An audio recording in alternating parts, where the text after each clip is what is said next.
இயேசு கிறிஸ்துவுக்குள் மிகவும் பிரியமான அன்புக்குரிய தேவஜனமே, தெரிந்து கொள்ளப்பட்ட இறை மக்களே, பெயர் சொல்லி அழைக்கப்பட்டிருக்கிற கிறிஸ்தேசுவனுடன் சகோதர சகோதரிகளே, எனது முகநூல் நண்பர்களே, இந்த செய்திகளை தொடர்ந்து நேரலையில் பார்த்து கொண்டிருக்கிற ஊடகங்களின் வாயிலாக பிற்பாடு செய்திகளை கேட்டுக்கொண்டிருக்கிற அன்புக்குரிய கிறிஸ்துவின் உடன்படிமுடையாளர்களே, கிறிஸ்துவின் உடன் சகோதர சகோதரிகளே, ஜீவனுள்ள தேவனுடைய பிள்ளைகளே, இயேசு கிறிஸ்துவை அறிந்து கொள்ள வேண்டும். இயேசு கிறிஸ்துவின் வழியாக நித்திய ஜீவனை, நிலைவாழ்வை பெற்றுக்கொள்ள வேண்டும் என்று விரும்பி அந்நிய மக்களினங்கள், அந்நிய மத சமயங்கள், மார்க்கங்களிலிருந்து கிறிஸ்துவை ஆராதிக்க விரும்பி, கிறிஸ்துவை அறிந்து கொள்ள விரும்பி இந்த செய்திகளை கேட்கிற அன்புக்குரிய தேவஜனமே, உங்கள் அனைவரையும் நான் இந்த நாளின் காலை வேளையிலும் பகல் வேளையிலும் நமது ஆண்டவரும் இரட்சகரும் மீட்பருமாயிருக்கிற இயேசு கிறிஸ்துவின் அதிகாரமுள்ள நாமத்தில் உங்களை வாழ்த்தி இந்த நாளின் செய்திக்கு நேராக உங்களை அழைக்கிறேன். இயேசு கிறிஸ்துவின் சமாதானம் உண்மையாகவே நம் அனைவரோடும் நிறைவாக தங்கியிருக்கட்டும் என்று வாழ்த்துகிறேன். கிறிஸ்துவின் சமாதானம் உங்களுக்கு சொந்தமாக தக்கதாக நீங்கள் கிறிஸ்துவின் வாக்குறுதிகளுக்கும் கிறிஸ்துவின் கட்டளைகளுக்கும் கீழ்ப்படிந்து நடக்கிறவர்களாய் வாழ உங்களை அழைக்கிறேன்.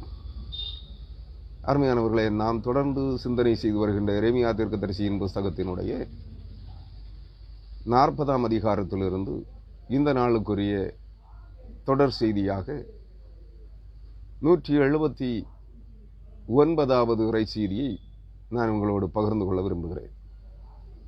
நாம் இதுவரையிலும் 178 செய்திகளை எரேமியா தீர்க்கதரிசியின் புத்தகத்திலிருந்து 40 அதிகாரங்களின் வாயிலாக கற்றுக்கொண்டிருக்கிறோம், தியானித்திருக்கிறோம். இதை கேட்கிற உங்கள் அநேகருக்கு பிரயோஜனமாக இருந்திருக்கும் என்று நம்புகிறேன். ஏனெனில் இந்த வார்த்தைகள் எனக்கு அதிக பிரயோஜனம் உள்ளவைகளாக இருந்தது. ஏனெனில் நான் இதுவரையிலும் இந்த வேத வசனங்களை வழியாக இப்படிப்பட்ட கருத்துக்களை நானே சிந்தனை செய்ததில்லை. இதற்கு முன்பு 27 ஆண்டுகளாக நான் இத்தகைய செய்திகளை மறைந்திருக்கிற வேதாகமத்தின் உண்மைகளை எடுத்து பிரசங்கித்ததும் இல்லை. நன்றாக புரிந்து கொள்ள வேண்டும். அதனாலே சொல்லுகிறேன், கேட்கிற உங்கள் அனைவருக்கும் இது பிரயோஜனம் உள்ளதாக இருந்திருக்கும். ஆவிக்குரிய வாழ்க்கையில் மாம்சீக பிரகாரமான வாழ்வுக்கோ, இவ்வுலக ஆடம்பரம், ஐஸ்வர்யம் மிகுந்த சம்பாத்திய ஆசீர்வாதங்களுக்காக இந்த செய்திகள் உங்களுக்கு நிச்சயமாக கடுகளவும் பிரயோஜனப்படாது என்பதை நான் உறுதியாக கூறுகிறேன். ஆனால் உங்களுடைய ஆன்மீக விழித்தெழுதலுக்கு, ஆன்மீக வாழ்வின் முன்னேற்றத்திற்கு இவைகள் நிச்சயமாக கை கொடுக்கும் என்பது என்னுடைய உறுதியான கருத்து. அருமையானவர்களே, இந்த நாளிலே எரேமியா தீர்க்கதரிசியின் புஸ்தகம் 40ஆம் அதிகாரம் கடைசி 13 முதல் 16 வரையான வசனங்களை 179வது தியான செய்தியாக இன்றைய நாளிலே நாம் கற்றுக்கொள்ள இருக்கிறோம். தேவைப்படுமானால், அதற்குரிய நேரமும் காலமும் சரியாக இருக்குமானால் 41ஆம் அதிகாரத்திலிருந்தும் அந்த செய்தியினுடைய தொடர்ச்சியை நான் உங்களோடு பகிர்ந்து கொள்ள விரும்புகிறேன். எனவே இது வரலாற்றின் பக்கங்களிலே பதிக்கப்பட்டவை.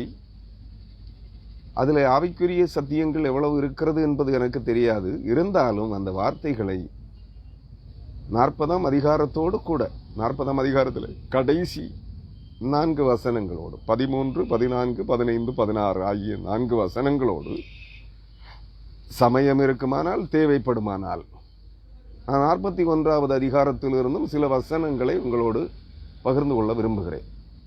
இப்பொழுது எரேமியா 40ஆம் அதிகாரம் 13ஆம் வசனம் முதல் 16ஆம் வசனம் வரையிலும் நான் உங்களோடு படிக்க விரும்புகிறேன்.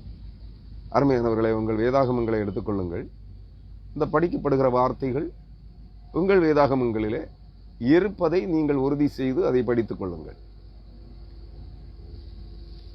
எரேமியா 40:13 முதல் 16 வரையான வசனங்கள். அப்பொழுது கரேயாவின் குமாரனாகிய யோகனானும் வெளியிலே இருந்த சகல இராணுவ சேர்வைக்காரரும் மிஸ்பாவுக்கு கெதலியாவினிடத்தில் வந்து, உம்மை கொன்று போடும்படிக்கு அம்மோன் புத்திரரின் ராஜாவாகிய பாலீஸ் என்பவன் நெத்தனியாவின் குமாரனாகிய இஸ்மவேலை அனுப்பினான் என்பதை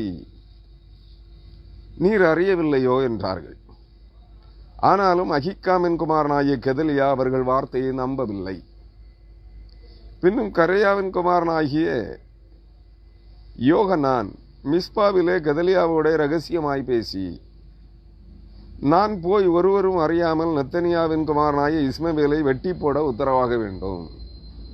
உம்மிடத்தில் சேர்ந்த யூதர் எல்லாரும் சிதறண்டு போகவும் யூதாவில் மீந்தவர்கள் அழியவும் அவன் உம்மை கொன்று போட வேண்டியதென்ன என்றான்.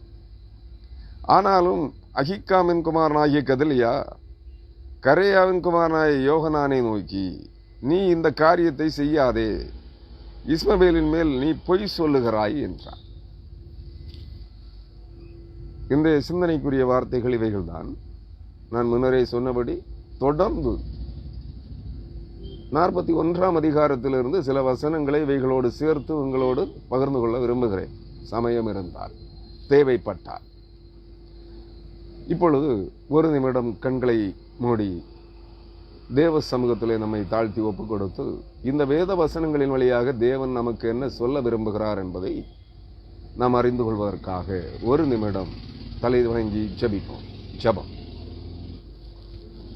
மகா பரிசுத்தமும் நீடிய பொறுமையும் மிகுந்த கிருபையும் இரக்கமும் நிறைந்த எங்கள் அன்பின் பரலோக தந்தையாம் கடவுளே, இந்த நாளிலும் இந்த நாளின் பகல் வேளையிலும் எளியவர்களாகிய நாங்கள் உம்முடைய வார்த்தைகளை தியானிக்கும்படியாக கடந்து வருகிறோம். தூய ஆவியானவர் தாமே இந்த வார்த்தைகளை எரேமியா தீர்க்கதரிசியின் மூலமாய் உம்முடைய வேதாகமத்திலே, பரிசுத்த வேதாகமத்திலே, உம்முடைய சத்திய பிரமாண புத்தகத்திலே எழுதி வைத்திருக்கிறீர்.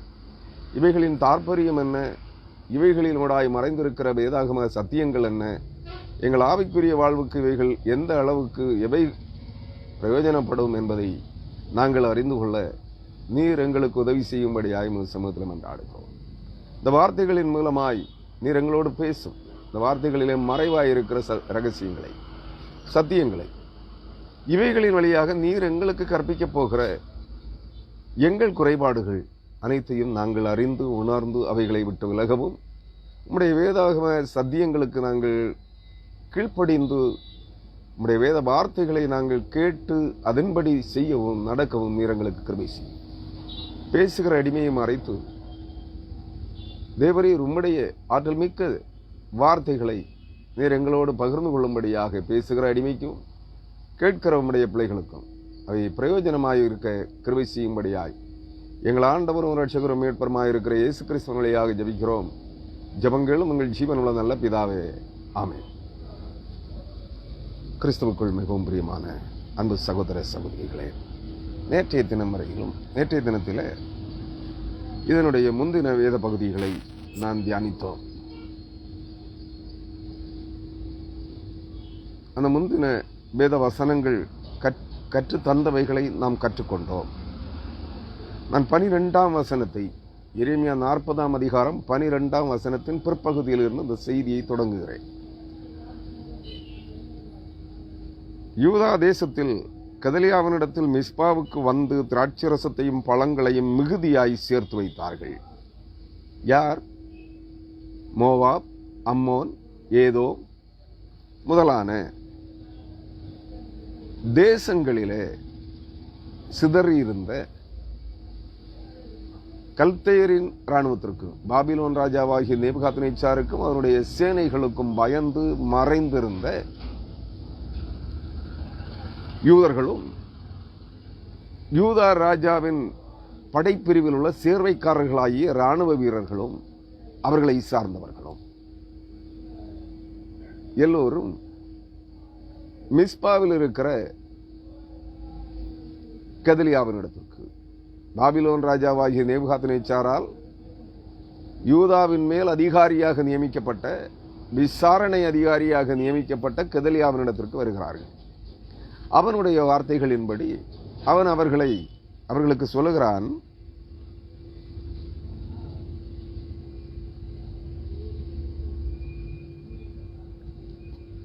நீங்கள் உங்கள் வசமாயிருக்கிற ஊர்களிலே குடியிருந்து திராட்சை பழங்களையும் திராட்சை ரசத்தையும் எண்ணெயையும் சேர்த்து கொள்ளுங்கள் என்று சொல்லுகிறார்.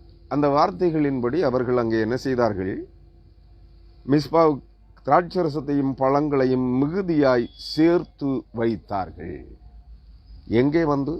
யூதா தேசத்தில் கெதலியாவினிடத்தில் மிஸ்பாவுக்கு வந்து அங்கே அவனுடைய கட்டளைகளை கேட்டு அவனுடைய ஆலோசனைகளின்படி தங்கள் வசமாயிருந்த ஊர்களிலே இருந்து திராட்சை பழங்களையும் அத்திப்பழங்களையும் எண்ணெயையும் திராட்சை ரசத்தையும் சேர்த்து வைத்தார்கள், மிகுதியாய் சேர்த்து வைத்தார்கள் என்று நேற்றைய தினம் வரையிலும் நாம் சிந்தித்தோம். இன்றைய தினத்திலே 13ஆம் வசனம், அப்பொழுது கரேயாவின் குமாரனாய யோகனானும் வெளியில இருந்த இராணுவ சேர்வைக்காரரும் மிஸ்பாவுக்கு கெதலியாவினிடத்தில் வந்து, இவர்கள் யார்? கரேயாவின் குமாரனாகி யோகனான். இவன் யூதேயாவில் இருந்த அன்றைய பிரதானிகளில் ஒருவன். பாபிலோன் ராஜாவினால் கொலை செய்யப்படாமல் விட்டுவிடப்பட்ட அவனுடைய கைக்கு தப்பி மீந்து மறைந்திருந்த யூதர்களில் ஒருவன். அவனும் யோகனானும் வெளியில இருந்த சகல இராணுவ சேர்வைக்காரரும், அந்த இராணுவ சேர்வைக்காரர்கள் இந்த யோகனானின் அதிகாரத்துக்கு கட்டுப்பட்டவர்கள், ஒரு படைப்பிரிவை சார்ந்தவர்கள், சேர்வைக்காரர்கள், இராணுவ வீரர்கள். மிஸ்பாவுக்கு கெதலியாவினிடத்தில் வந்தார்கள். வந்து அவனிடத்தில் ஒரு ரகசியத்தை, அவன் அறிந்திராத ஒரு காரியத்தை அவனுக்கு சுட்டி காட்டுகிறார்கள். என்னவாம்? உம்மை கொன்று போடும்படிக்கு. யாரை? யூதாவின் மேல் மீதியாயிருக்கிற ஏழைகளான ஒன்றுமில்லாத ஜனங்களின் மேல் விசாரணை அதிகாரியாக பாபிலோன் ராஜாவாகிய நேபுகாத்நேச்சாரால் நியமிக்கப்பட்ட, அதிகாரப்படுத்தப்பட்ட கெதலியாவை கொலை செய்யும்படியாக அம்மோன் புத்திரரின் ராஜாவாகிய பாலிஸ் என்பவன். இந்த பெயரை நாம் வேதாகமத்திலே வேறு இடங்களிலே படிக்க முடியாது என்று எண்ணுகிறேன். இந்த பாலிஸ் என்கிற அம்மோன் புத்திரருடைய ராஜாவினுடைய பெயரை, அந்த அம்மோன் புத்திரருடைய ராஜாவாகிய பாலிஸ் என்பவன்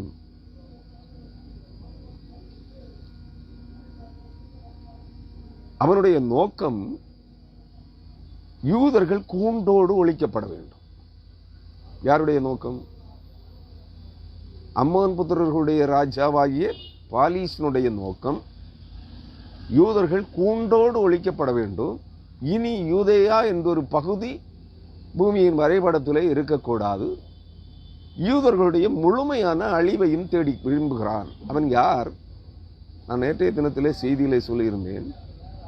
நீங்கள் அனைவரும் அறிந்திருக்கிற உண்மையின்படி லோத்தினுடைய மகளுக்கு பிறந்த முறை தவறி நெறிகட்ட உறவினாலே, தவறான உறவு முறையினாலே பிறந்த ஒரு மகன் அம்மோன். அந்த அம்மோனுடைய வம்ச வழிமரபை சார்ந்தவர்கள் அம்மோனியர்கள். இவர்களை குறித்து நாம் இந்திய தேசத்திலே இவர்கள் யார் என்று நீங்கள் அறிந்து கொள்ள வேண்டும் என்றால் கிளை சாளுக்கியர்கள். கிளை சாளுக்கியர்கள் நீங்கள் வரலாற்றிலே, இந்திய வரலாற்றிலே, தென்னிந்திய வட இந்திய வரலாற்றுகளிலே சாளுக்கியர்கள், மேலை சாளுக்கியர்கள், கிளை சாளுக்கியர்கள் என்று இரண்டு பிரிவினரை நீங்கள் அறியலாம். அவர்கள் சில காலங்கள் பேரரசுகளை நிறுவி இந்தியாவின் பல பகுதிகளை ஆட்சி செய்தார்கள். அவர்களிலே மேலை சாளுக்கியர்கள் மோவாபியர்கள், பேசி மக்கள். லோத்தின் ஒரு குமாரத்தினுடைய மக்களுடைய வழிமரபினர்கள். கீழை சாளுக்கியர்கள் தங்களுடைய அடையாளமாக நிர்வாணமாய் படுத்திருக்கிற தன்னுடைய அவளுடைய அருவருப்பான பகுதிகளை வெளிப்படுத்துகிற மறைவான பகுதிகளை வெளியே காட்டிக்கொண்டு அருவருப்பான நிலையிலே மெத்தையிலே மேடையிலே அமர்ந்திருக்கிற அல்லது படுத்திருக்கிற ஒரு அம்மன், அதை தேவியாக வழிபடுவார்கள். விபச்சார இச்சைகளின் இருப்பிடமாகிய ஒரு தேவியாக வழிபடுவார்கள். நீங்கள் விக்கிரக தோப்புகளிலே காணலாம். கால்களை மடக்கி விரித்து தன்னுடைய புறப்பொறுப்பை வெளியே காண்பித்து தன்னுடைய மார்புகளை வெளியே காண்பித்து கொண்டு இருக்கிற அமர்ந்திருக்கிற அல்லது படுத்திருக்கிற ஒரு பெண்ணினுடைய உருவப்படம். அதுதான் அம்மோனியர்கள் கீழை சாளுக்கியர்களுடைய அடையாளம்.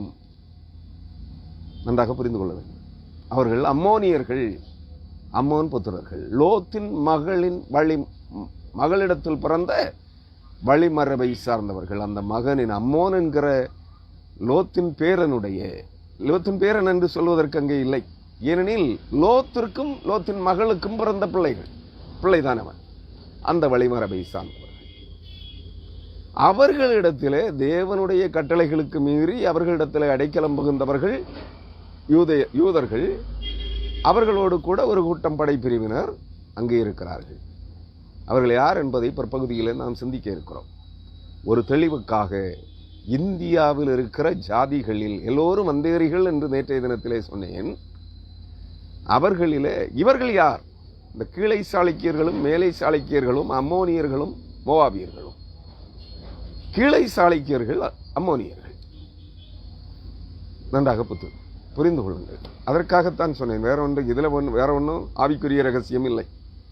இது வரலாற்று ரீதியாக இந்த தேசத்தில் இருக்கிற ஜனங்களை குறித்து நீங்கள் அறிந்து கொள்வதற்கு ஒரு உதவியாக இருக்கும். இவர்கள் என்றைக்குமே கிறிஸ்தவர்களுக்கு உதவிகரமாக கை கொடுக்க மாட்டார்கள். இவர்கள் என்றைக்குமே தேவனுடைய ஜனங்களுக்கு உதவிகரமாக இருக்க மாட்டார்கள். ஏனெனில் தேசித்தன ஆவியினால் நடத்தப்படுகிறவர்கள் இவர்கள். இப்படிப்பட்டவர்களை குறித்து சற்று எச்சரிக்கையாக இருப்பதற்காகவே இவைகளை நான் உங்களுக்கு சுட்டிக்காட்டுகிறேன். அருமையானவர்களே, கிறிஸ்துவுக்குள் அருமையானவர்களே, இந்த இடத்துல நீங்கள் கற்றுக்கொள்ள வேண்டிய ஒரு உண்மை இருக்கிறது. என்ன? உம்மை கொன்று போடும்படிக்கு அம்மோன் புத்திரரின் ராஜாவாகிய பாலீஸ் என்பவன் நெத்தனியாவின் குமாரனாகிய இஸ்மவேலை அனுப்பினான் என்பதை நீர் அறியவில்லையோ என்று யார் கேட்கிறார்? யோகனான் கேட்கிறார். சேர்வைக்காரருக்கு, யுத்த இராணுவத்தின் ஒரு பிரிவாகிய சேர்வைக்கார இராணுவ வீரர்களுக்கு தலைவன் அவன் கேட்கிறான். உம்மை கொன்றுபடும்படியாக அகிகாமின் குமாரனாகிய கெதலியாவை கொன்றுபடுவதற்கு அம்மோன் புத்திரரின் ராஜாவாகிய பாலீஸ் கூலிக்கு பொருத்தி கொண்ட இந்த இஸ்மவேல் அதற்காகவே இங்கே வந்திருக்கிறான் என்பதை நீர் அறியவில்லையோ என்று கேட்கிறான். கொஞ்சம் நேரம் ஆகும். கேட்கிறான். அப்பொழுது ஆனாலும் அகிகாமின் குமாரனாகிய கெதலியா அவர்கள் வார்த்தையை நம்பவில்லை. நன்றாக புரிந்து கொள்ள வேண்டும். எப்பொழுது ஒரு அதிகாரத்திலே ஒரு கூட்டம் ஜனங்களை விசாரணை செய்வதற்காக அதிகாரியாகி நியமிக்கப்பட்டவன் தனக்கெதிராக நடப்பிக்கப்படுகிற சதி திட்டங்களையும் தனக்கெதிராக நடந்து கொண்டிருக்கிற ஜனங்களையும் குறித்து அறிந்து வைத்திருக்க வேண்டும். பழிவாங்குதல் அல்ல, அறிந்து வைத்திருக்க வேண்டும். அவைகளுக்கு அவன் எச்சரிக்கையாக இருக்க வேண்டும். இந்த காரியத்தை யோகனானும் அவனை சார்ந்தவர்களும் சேர்வைக்காரர்களின் பிரிவினர் வந்து தகவலை சுட்டிக்காட்டுகிறார்கள் கெதலியாவுக்கு.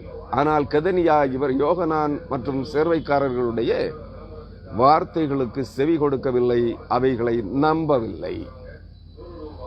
காரணம், அவன் இஸ்மவேலை நம்பினான். ஏனெனில் யூதாவின் ராஜவம்சத்தை சார்ந்தவன் அவன்.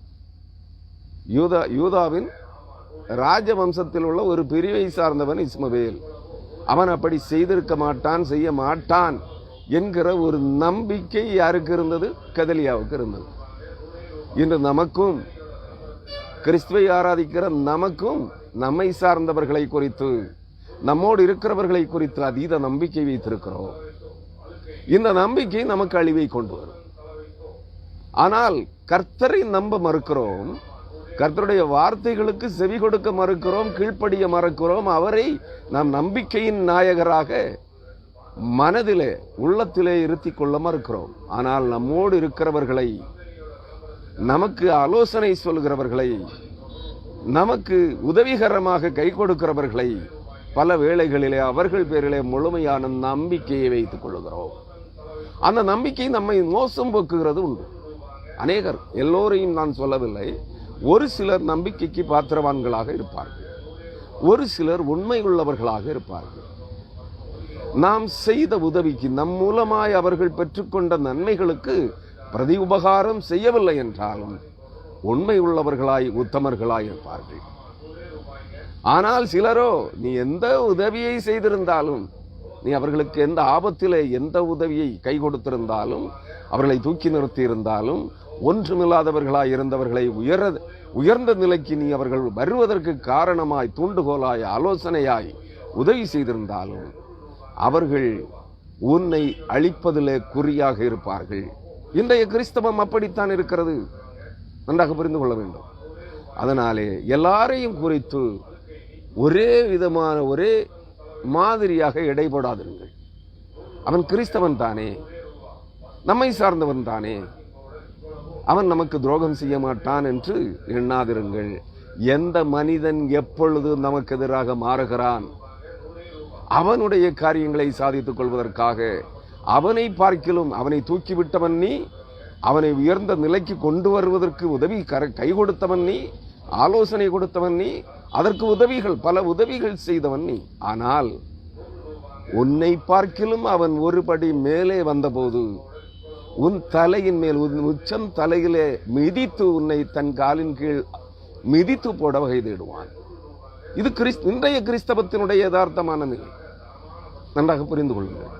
அதனால் எவரையும் உங்கள் நம்பிக்கை கிறிஸ்தவன் மேல் இருக்கட்டும், சத்திய வசனங்களின் மேல் இருக்கட்டும். யார் ஆலோசனை சொன்னாலும் கேட்டுக்கொள்ளுங்கள், தட்டி கழிக்காதீர்கள். அந்த ஆலோசனையிலே அதை அப்படியே நம்பிக்கொள்ள வேண்டாம். நம்பிக்கொள்வதற்காக நான் சொல்லவில்லை.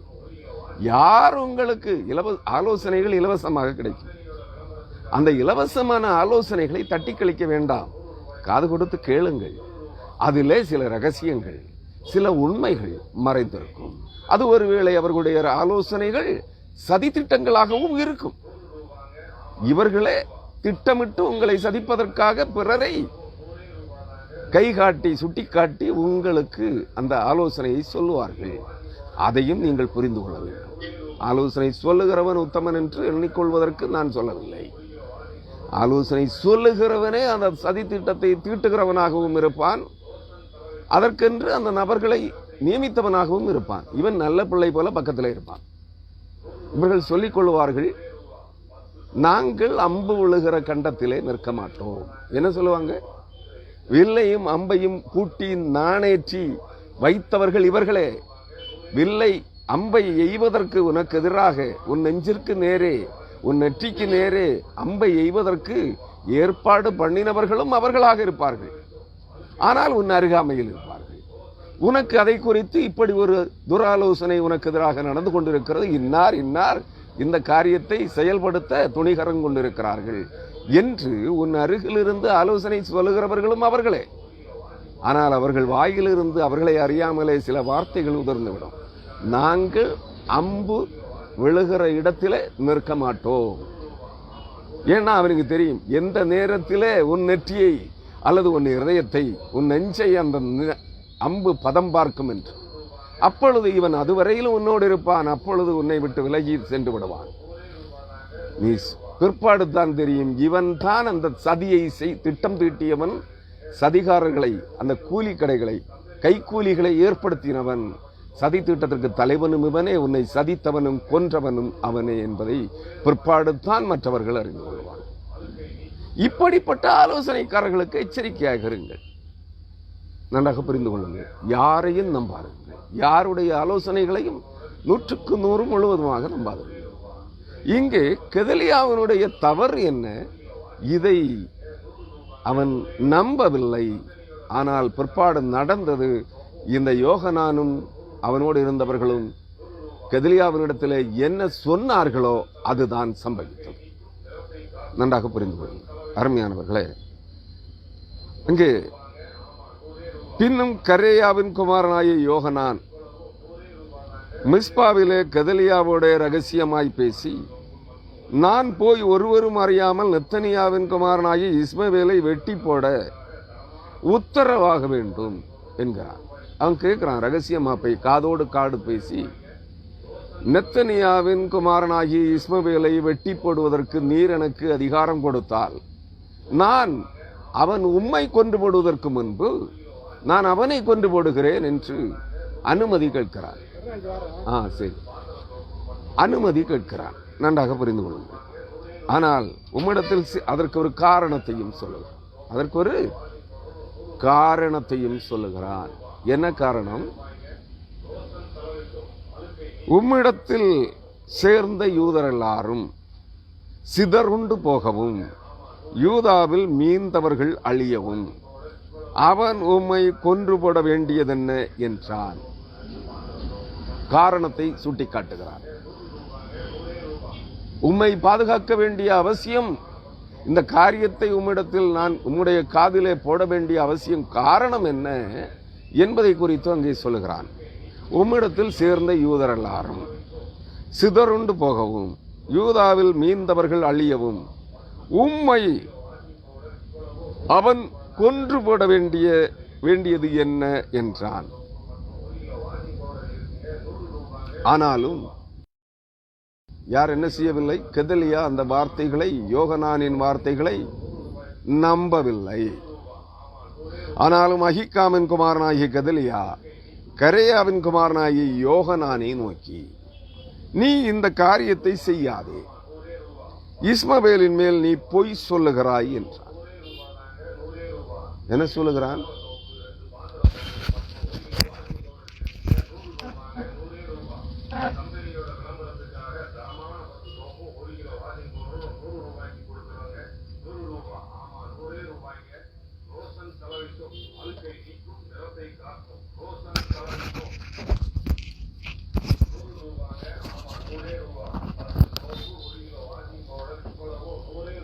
கெதலியா என்ன சொல்லுகிறான்? நீ இந்த காரியத்தை செய்யாதே. எந்த காரியத்தை? நெத்தனியாவின் குமாரனாய் இஸ்மவேலை கொன்று போடுகிற, ரகசியமாய் கொன்று போடுகிற செயலை நீ செய்யாதே. இஸ்மவேலின் மேல் நீ பொய் சொல்லுகிறாய் என்றார். இந்த இடத்திலே தான் நம்மில் அநேகர் தவறு செய்கிறோம். நம்பக்கூடாதவர்களை, பிறருடைய ஆலோசனைகளை ஒருவர் நம்பேல் நல்ல எண்ணம் கொண்டு நமக்கு எதிராக ஒருவர் போடுகிற சதி திட்டத்தை அறிந்து நம்மை எச்சரிக்கிற போது, நாம் எச்சரிக்கிற நபரை நம்பாமல் நமக்கு எதிராக படுகொலியை வெட்டுகிற சதி திட்டத்தை, சங்காரத்திற்கு ஆயுதத்தை ரெடியாக்கி கொண்டிருக்கிற, உருவாக்குகிற, ஆயத்தமாக்கி கொண்டிருக்கிறவரை நம்புகிறோம். இங்கே கெதலியா அந்த தவறைத்தான் செய்திருக்கிறார். யோகனானை நம்பவில்லை, யோகனானின் வார்த்தைகளை நம்பவில்லை, யோகனானோடு கூட இருந்தவர்களின் வார்த்தைகளை நம்பவில்லை. ஆனால்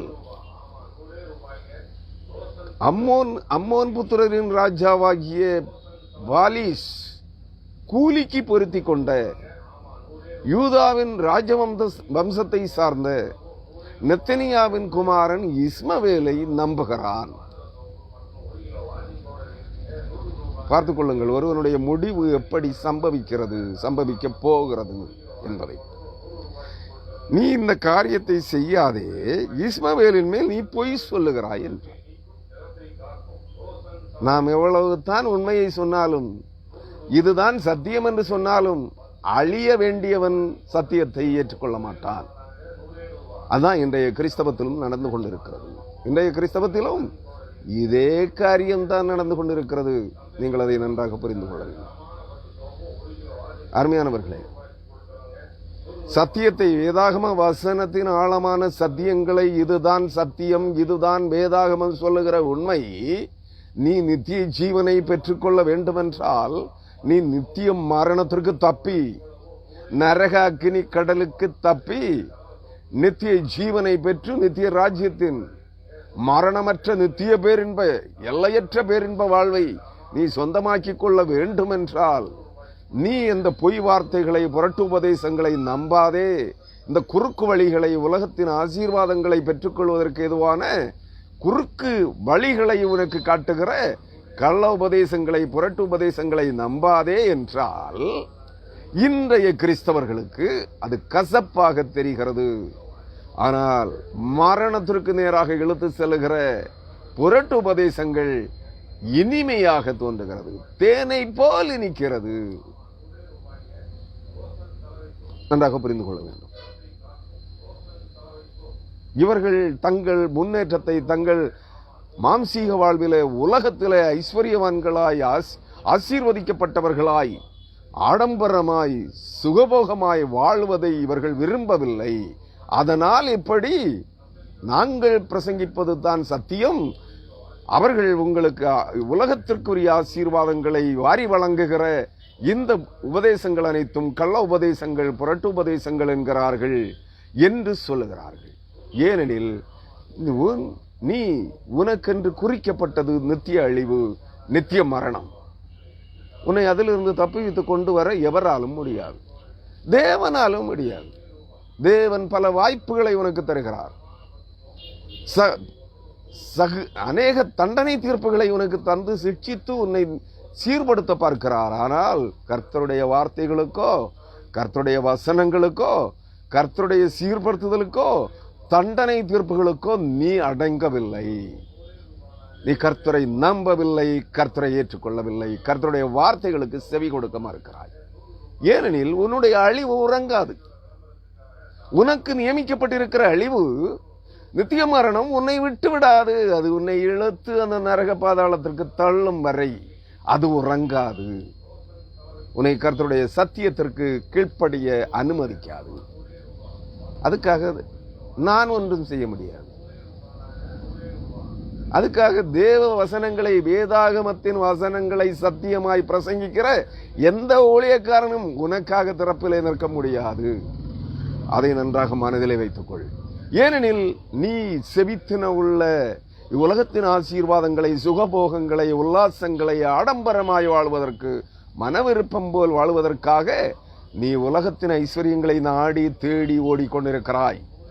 அவைகளை உனக்கு பிரசங்கிக்கிற புரட்டு உபதேசக்காரர்களை, கள்ள உபதேசக்காரர்களை பின்பற்றி ஓடிக்கொண்டிருக்கிறாய். அந்நிய ஆவிகளை, அந்நிய தேவர்களை பின்பற்றி ஓடிக்கொண்டிருக்கிறாய். உன்னை திரும்ப செய்வதற்கு கர்த்தராலும் முடியவில்லை. அவர் தீர்மானித்து விட்டார். அதனால் தான் அவர் சொல்லுகிறார் தீர்க்கதரிசிகளிடத்தில், இந்த ஜனங்கள் எனக்கே செவி கொடுக்கவில்லை, பின் உனக்கு எப்படி செவி கொடுப்பார்கள்? நீ அவர்களில் ஒருவன் தானே.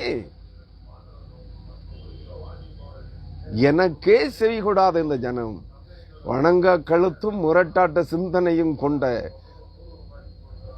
தீய எண்ணமும் தீய நடத்தையும் கொண்ட இந்த ஜனங்கள் என்னுடைய வார்த்தைகளை எழுதி அவர்களுக்கு கொடுத்தும் அவர்கள் அதற்கு கீழ்ப்படியவில்லை, கை கொள்ளவில்லை. அவைகளை விட்டு தூரம் போய் அந்நிய ஆவிகளையும் அந்நிய தேவர்களையும் பின்பற்றி ஓடுகிறார்கள். பின் எப்படி உனக்கு செவி கொடுப்பார்கள் என்று எசேக்கியேலிடத்திலே கேட்கிறார். அந்த வசனத்தை நீங்கள் பார்க்க வேண்டுமா? எசேக்கியேல் தீர்க்கதரிசியின் புஸ்தகம் 4ஆம் அதிகாரத்திற்கு வாருங்கள். எசேக்கியேல் 4ஆம் அதிகாரம், 2ஆம் அதிகாரம்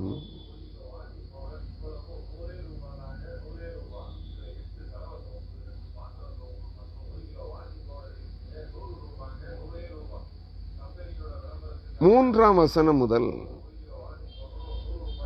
5ஆம் வசனம் வரை அவர் என்னை நோக்கி, எசேக்கியேல் 2, 3, 4, 5 ஆகிய வசனங்கள். அவர் என்னை நோக்கி, அவர் என்றால் தேவனாகிய கர்த்தர் என்னை நோக்கி, மனுபுத்திரனே, எனக்கு விரோதமாய் எழும்பின கலகக்கார ஜாதியாகி இஸ்ரவேல் புத்திரரிடத்திற்கு நான் உன்னை அனுப்புகிறேன். அவர்களும் அவர்கள் பிதாக்களும் இந்நாள் வரைக்கும் எனக்கு விரோதமாய் துரோகம் செய்தார்கள். கர்த்தர் என்ன சொல்லுகிறார்? கவனியுங்கள். அவர்கள் கடின முகமும் முரட்டாட்ட இருதயமும் உள்ள புத்திரர், அவர்களிடத்திற்கு நான் உன்னை அனுப்புகிறேன். கர்த்தராகிய ஆண்டவர் என்னதை உரைத்தார் என்று அவர்களோட சொல்லு. கலக வீட்டாராகிய அவர்கள் கேட்டாலும் சரி கேளாவிட்டாலும் சரி, தங்களுக்குள்ளே ஒரு தீர்க்கதரிசி உண்டென்பதை அவர்கள் அறிய வேண்டும் என்று சொல்லுகிறார். இன்னும் ஒரு இடத்திலே அவர் அதை சொல்லுகிறார். என்ன? அதே எசேக்கியேல் தீர்க்கதரிசியின் புஸ்தகம் 3ஆம் அதிகாரம் 5-6 வசனங்கள், 5-6-7 வசனங்கள். விளங்காத பேச்சும் கடினமான பாசையும் உள்ள ஜனத்தண்டைக்கு அல்ல, இஸ்ரவேல் சந்ததியாரிடத்திற்கே உன்னை நீ அனுப்பப்படுகிறாய். ஏங்க, இது என்னுடைய சொந்த கற்பனை வார்த்தைகள் அல்ல. சத்திய வேதாகமமாகிய தேவனுடைய பிரமாண புஸ்தகத்திலே எசேக்கியேல் தீர்க்கதரிசியின் புஸ்தகம் 2ஆம் 3ஆம் அதிகாரங்களிலே எழுதப்பட்டிருக்கிற தேவனாகிய கர்த்தர் எரேமியாவு எசேக்கியேலுக்கு கூறி அறிவித்த வார்த்தைகள். அவர் தெரிந்து கொண்ட தம்முடைய சொந்த ஜனமாகிய இஸ்ரவேலர்களையும் யூதர்களையும் குறித்து இன்று அவருடைய தெரிந்து கொள்ளப்பட்ட சொந்த ஜனமாகிய கிறிஸ்தவர்களை பார்த்து அந்த வார்த்தைகளை சொல்லுகிறார். நான் உங்களிடத்தில் இந்த வார்த்தைகளை சுட்டி காட்டுகிறேன், அவ்வளவுதான். என்ன சொல்லுகிறார்? விளங்காத பேச்சும் கடினமான பாசையும் உள்ள ஜனத்தண்டைக்கல்ல, இஸ்ரவேல் சந்ததியாரிடத்திற்கே நீ அனுப்பப்படுகிறாய். யார்? தெரிந்து கொள்ளப்பட்ட தேவ ஜனங்களிடத்திற்கு. இன்று நீங்களும் நானும் கிறிஸ்தவை அறிந்தவர்கள், அறிய விரும்புகிறவர்கள் அனைவரும் தெரிந்து கொள்ளப்பட்டவர்களே. அந்த தெரிந்து கொள்ளப்பட்டவர்களாகிய ஜனங்களிடத்திற்கு உன்னை அனுப்புகிறேன். நீ சந்ததியாரிடத்திற்கு நீ அனுப்பப்படுகிறாய். விளங்காத பேச்சும் தாங்கள் சொல்லும் வார்த்தைகளை நீ அறியாத கடினமான பாசையும் உள்ள அநேகமான ஜனங்களிடத்திற்கு நீ அனுப்பப்படவில்லை. நான் அவர்களிடத்திற்கு உன்னை அனுப்பினாலும் அவர்கள் உனக்கு செவி கொடுப்பார்களோ? நீ பேசுகிற பேச்சு இன்னதென்று புரியாத ஜனங்கள் உன் வார்த்தைகளுக்கு செவி கொடுப்பார்களோ? நிச்சயமாக கொடுக்க மாட்டார்கள். ஆனால் இடையிலே நான் ஒரு காரியத்தை உங்களுக்கு சொல்லுகிறேன். ஆனால் இன்றைய கிறிஸ்தவம் தாங்கள் அறியாததும் கேட்டிராததுமான விளங்காத பேச்சும் கடினமான பாசையுமான பரிகாசம் பண்ணுகிற உதடுகளின் ஆவிகளின் அந்நிய பாசைகளுக்கு செவி கொடுக்கிறார்கள். முரட்டாட்டமும் கடின இருதயமும் கொண்ட ஜனங்கள், வணங்கா கழுத்துள்ள ஜனங்கள், கீழ்ப்படியாமையின் மக்களாய் தாங்கள் கேள்விப்பட்டிராததும் அறிந்திராததும் அதன் பொருள் இன்னதென்று அறியாததுமாயிருக்கிற அந்நிய பாஷையின் ஆவிகளுக்கு செவி கொடுக்கிறார்கள். அந்நிய பாஷைகளை இவர்களும் உச்சரித்துக் கொண்டிருக்கிறார்கள். நன்றாக புரிந்து கொள்ளுங்கள். இவர்கள் யார்? அழிவுக்கென்று குறிக்கப்பட்டவர்கள், நித்திய மாரணத்திற்கென்று குறிக்கப்பட்டவர்கள். இவர்கள் கர்த்தருக்கு செவி கொடுக்க மாட்டார்கள். கர்த்தருடைய வார்த்தைகளுக்கும் செவி கொடுக்க மாட்டார்கள். கர்த்தருடைய வார்த்தைகளை ஞானமாய் பகுத்து போதிக்கிற உண்மையும் உத்தமமான ஊழியக்காரர்களுக்கும் போதகர்களுக்கும் செவி கொடுக்க மாட்டார்கள். அதை கர்த்தரே சொல்லுகிறார், நான் சொல்லல. இந்த வசனங்கள் உறுதிப்படுத்துகிறது. அதை இஸ்ரவேல் விட்டாரோ எனால், இஸ்ரவேல் 7வது வசனம், எசேக்கியேல் 3:7. இஸ்ரவேல் வீட்டாரோவெனில் உனக்கு செவி கொடுக்க மாட்டார்கள். யார் கொடுக்க மாட்டார்கள்? இஸ்ரவேல் வீட்டார், தெரிந்து கொள்ளப்பட்ட தேவனுடைய ஜனம், தேவனுடைய பரிசுத்த ஜாதி, தேவனுடைய பரிசுத்த ஜனம் உனக்கு கீழ்ப்படிய மாட்டார்கள், உனக்கு செவி கொடுக்க மாட்டார்கள் என்று சொல்கிறார். உண்மையான ஊழியக்காரர்களே, சத்தியத்தை விரும்புகிறவர்களே, கர்த்தருடைய பிரமாண புஸ்தகத்தின் பிரமாணங்களுக்கும் வசனங்களுக்கும் வார்த்தைகளுக்கும் நடுங்குகிறவர்களே, இந்த கள்ள கிறிஸ்துக்களின் கூட்டம், கள்ள தீர்க்கதரிசிகளின் கூட்டம் சொல்லுவதை பின்பற்றுகிற இன்றைய கிறிஸ்தவர்கள் கர்த்தருடைய வார்த்தைகளுக்கு செவி கொடுக்க மாட்டார்கள். கர்த்தருடைய வாய்களாயிருக்கிற உண்மையான ஊழியக்காரர்களுடைய செய்திகளுக்கும் சத்திய வசனங்களுக்கும் செவி கொடுக்க மாட்டார்கள். தேவனே அதை சொல்லுகிறார். இஸ்ரவேல் வீட்டாரோவெனில் உனக்கு செவி கொடுக்க மாட்டார்கள், எனக்கே செவி கொடுக்க மாட்டோம் என்கிறார்களே.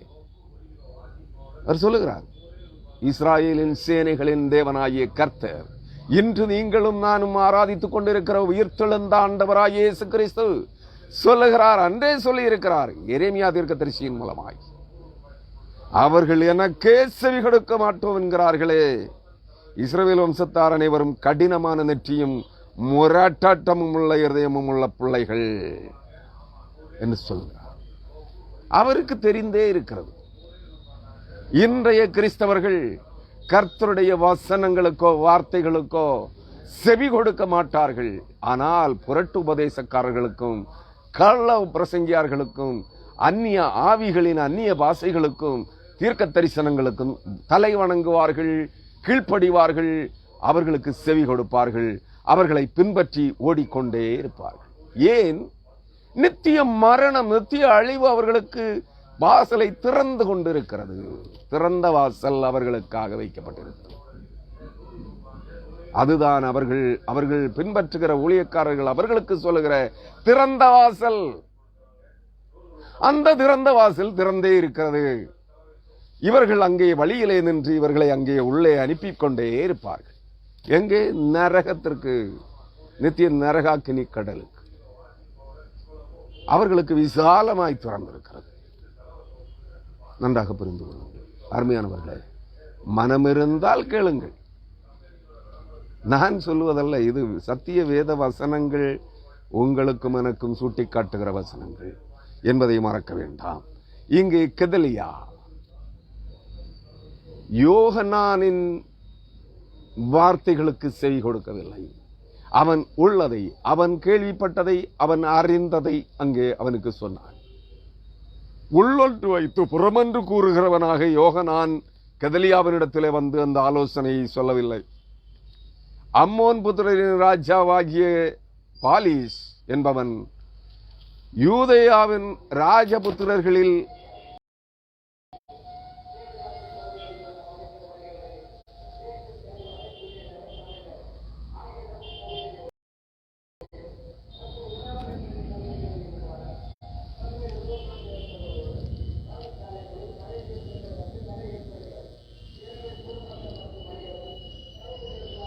ராஜபுத்திரர்களில் ஒருவனாகிய நெத்தனியாவின் குமாரன் இஸ்மவேலை கூலிக்கு பொருத்தி கொண்டான். எதற்காக?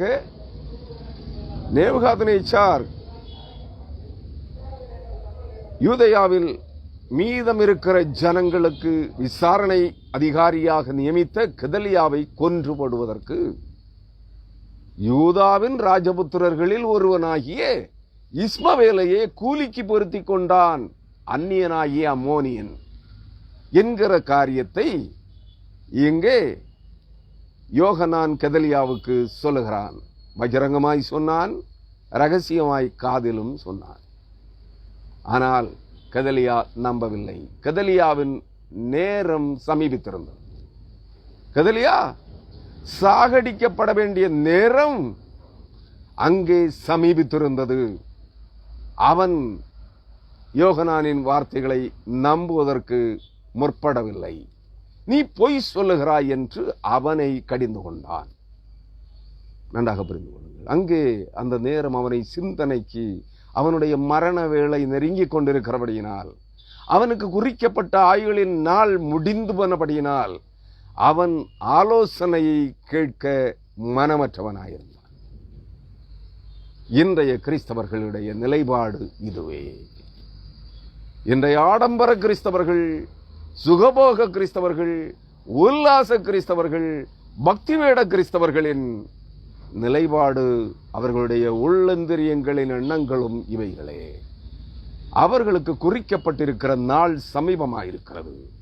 அது வெகு விரைவாக வந்து கொண்டிருக்கிறது. அருமையானவர்களே, நான் உங்களுக்கு இதை பலமுறை என்னுடைய பதிவுகளிலே, என்னுடைய செய்திகளிலே எச்சரித்திருக்கிறேன். உலகம் முழுவதும் ஒட்டுமொத்தமாக அழிக்கப்பட ஆயத்தமாகிறது. இந்த பூமி முழுவதும் அதனுடைய முன்னோட்டங்களைத்தான் நீங்கள் இப்பொழுது பார்த்து கொண்டிருக்கிறீர்கள். பூமி, விஞ்ஞானம் சொல்லுகிறது, புவியியல் ஆராய்ச்சியாளர்கள் சொல்லுகிறார்கள் என்ற பதிவுகளை எனக்கு பலர் அனுப்பி கொண்டிருக்கிறார்கள். ஆம், 9 நிமிடங்களுக்கு ஒரு முறை இந்த பூமி அதிர்ந்து கொண்டே இருக்கிறது. 9 நிமிடங்களுக்கு ஒரு முறை தினந்தோறும், ஒவ்வொரு 9 நிமிடங்களுக்கு ஒரு முறையும் இந்த பூமி குலுங்கிக் கொண்டிருக்கிறது. ஆனால் ஒட்டுமொத்தமாக இன்னும் குலுங்கவில்லை. ஒட்டுமொத்தமாக இன்னும் குலுங்கவில்லை, குலுக்கப்படவில்லை. அங்கும் இங்கும் பல்வேறு இடங்களிலே, உலகத்தின் எல்லா தேசங்களிலும், எல்லா கண்டங்களிலும், எல்லா நாடுகளிலும் பூமி குலுங்கிக் கொண்டிருக்கிறது. அதற்குரிய காரண காரியங்களை புவியியல் ஆராய்ச்சியாளர்கள் கண்டுபிடித்து சொல்லிக் கொண்டிருக்கிறார்கள். ஆனால் அவர்களால் தடை செய்ய முடியுமோ? நிச்சயமாக முடியாது. காரண காரியங்களை ஆய்வு செய்கிறார்கள். எதையும் தடை செய்வதற்குரிய அதிகாரமோ வல்லமையோ புதிய கண்டுபிடிப்புகளோ அவர்களிடத்திலே இல்லை என்பதை நீங்கள் மனதில் வைத்துக் கொள்ள வேண்டும். ஆனால் பரிசுத்த வேதம் சொல்லுகிறது, பூமி முழுவதும் குலுங்கும். அது மட்டுமல்ல, பூமி தன் இடத்தை விட்டு அங்குமிங்கும் அசைந்து ஓடாதபடிக்கு அதை அதன் சுற்றுவட்ட பாதையிலேயே, அதற்கு நியமித்திருக்கிற பாதையிலேயே, இந்த ஆகாய விரிவிலே அதை ஈர்ப்பு விசைகளால் தாங்கிக் கொள்ளுகிற, பிடித்துக் கொள்ளுகிற 4 ஆதார கோளங்கள், பிளானட்ஸ், மிகப்பெரிய கோளங்கள் 4, அவைகள் தங்கள் ஈர்ப்பு விசைகளால் பூமியின் ஈர்ப்பு விசைகளை தங்கள் வசம் வைத்திருக்கின்றன. இந்த பூமி சமுத்திரத்திலே தான் நிலைநிறுத்தப்பட்டிருக்கிற இடத்திலே, இந்த பூமி தண்ணீர் வேறெங்கும் இல்லை, பூமியை சுற்றித்தான் இருக்கிறது. பூமியாகிய இந்த கோளத்தின் 3/2 பகுதிகளை உள்ளடக்கி இருப்பது தண்ணீர். அந்த தண்ணீரின் ஆழத்திலே தேவன் ஒரு மிகப்பெரிய மலையை, அதைத்தான் மேருமலை, மகாமேருமலை, மாமேருமலை என்று சொல்லுகிறார்கள். அந்த மலையை பூமியின் அடியாழத்திலே நிலைநிறுத்தி இருக்கிறார்.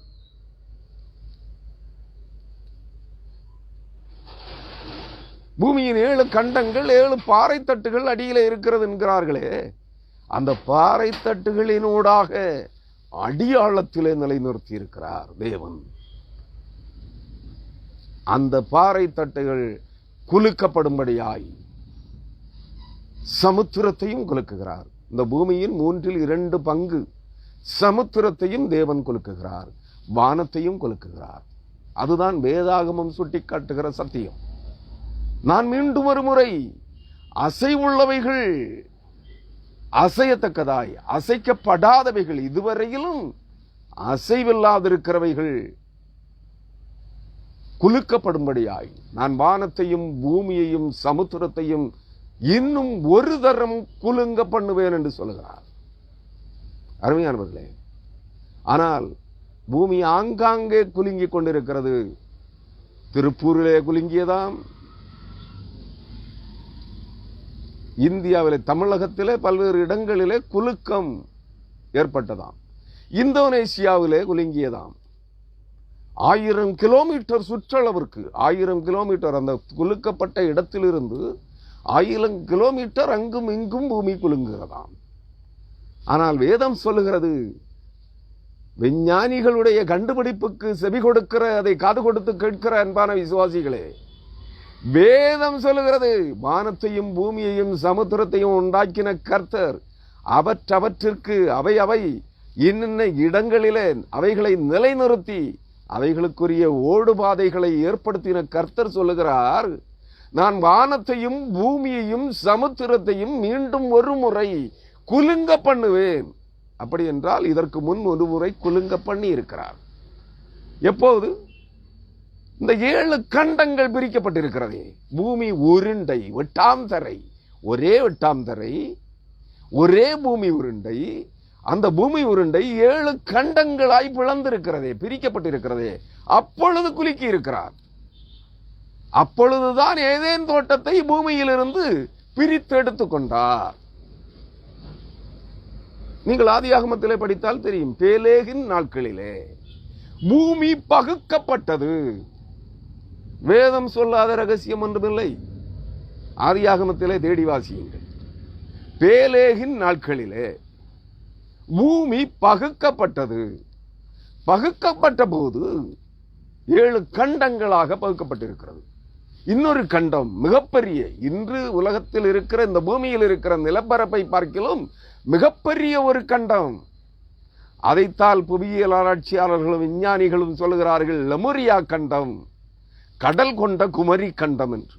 இல்லை, கடலுக்குள் அது ஆழத்தில் அமிழ்ந்து போகவில்லை, கடலுக்குள் அமிழ்த்தப்படவில்லை, மூழ்கி போகவில்லை என்பதை நீங்கள் புரிந்து கொள்ள வேண்டும்.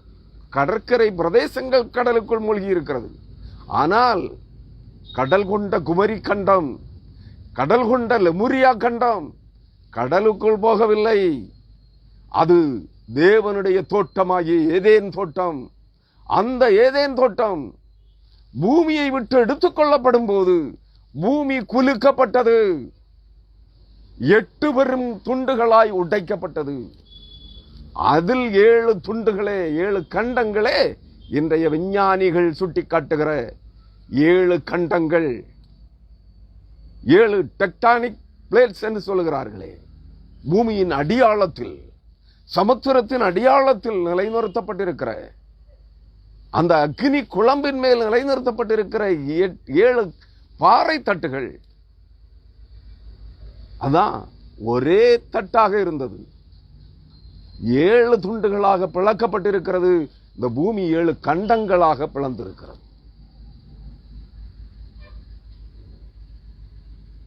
அதுதான் தேவன் சொல்லுகிறார் ஆகாய் தீர்க்கதரிசியின் மூலமாய், எசேயா தீர்க்கதரிசியின் மூலமாய், நான் மீண்டும் ஒரு முறை வானத்தையும் பூமியையும் சமுத்திரத்தையும் குலுங்க பண்ணுவேன்,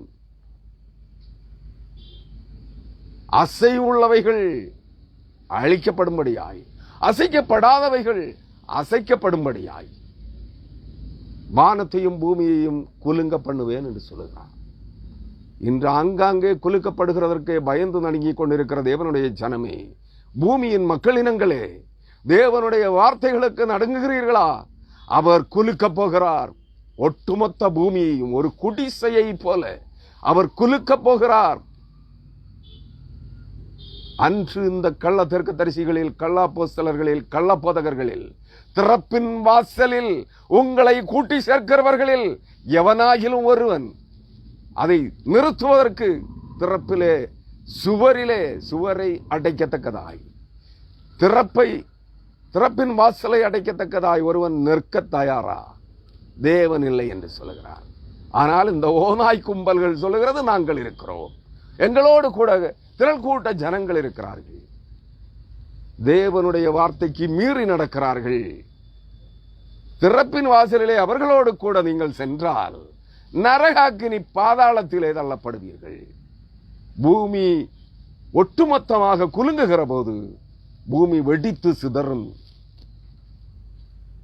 நிலநடுக்கங்களும் பூமி எதிர்ச்சிகளும் உங்களை உயிரோடு காவு வாங்கிக் கொள்ளும், உயிரோடு விழுங்கிக் கொள்ளும். நீங்கள் இருக்கிற இடங்களில் இருந்தே தேவனுடைய சமூகத்திலே மண்டியிடுங்கள். இந்த கள்ள தீர்க்கதரிசிகளை, கள்ள அப்போஸ்தலர்களை, கள்ள போதகர்களை, கள்ள பிரசங்கியார்களை பின்பற்றி திறப்பின் வாசலுக்கு ஓடாதிருங்கள். அவர்கள் உங்களை நரகாக்கினிக்கு நேராய் இழுத்து செல்கிறார்கள். அது திறந்த வாசல், அது திறப்பின் வாசல்.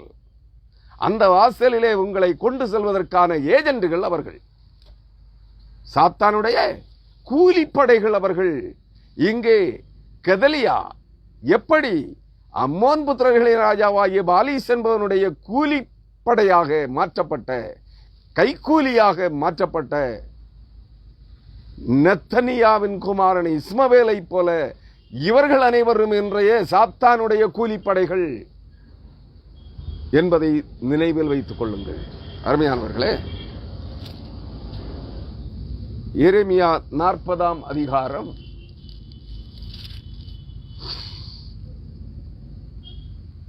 16ஆம் வசனம் நிறைவு பெற்றாயிற்று.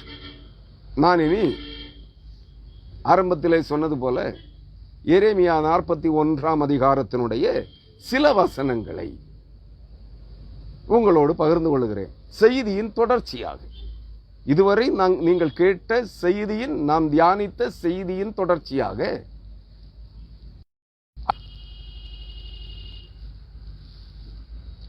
எரேமியா தீர்க்கதரிசியின் புத்தகம் 41ஆம் அதிகாரம் 1ஆம் வசனத்திலிருந்து தொடர் செய்தியாக சில வசனங்களை உங்களோடு பகிர்ந்து கொள்ளப் போகிறேன்.